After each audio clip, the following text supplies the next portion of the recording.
Hindi kulang sa pera ang Pilipinas. Ano ang kulang? Mga taong tapat sa gobyerno. Yun ang kulang natin.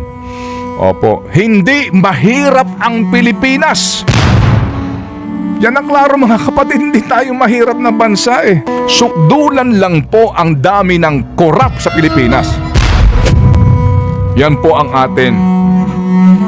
ating katotohanan dito ngayon. Kaya pala, ang dami nagpapakamatay, maging congressman, o pumapatay para maging congressman, gumagasta ng bilyon para maging senador. Ang dami hong, di ba? Talaga naman gusto maging party list. Isa-isahin mo yung mga reports, pati sa Rappler.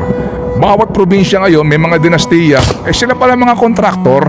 Dahan-dahan na po umuusbong ngayon. Baon na po tayo ngayon. Hindi lang sa utang, kung hindi sa kumunoy ng korupsyon. Ito po yung ating kinasadlakan eh.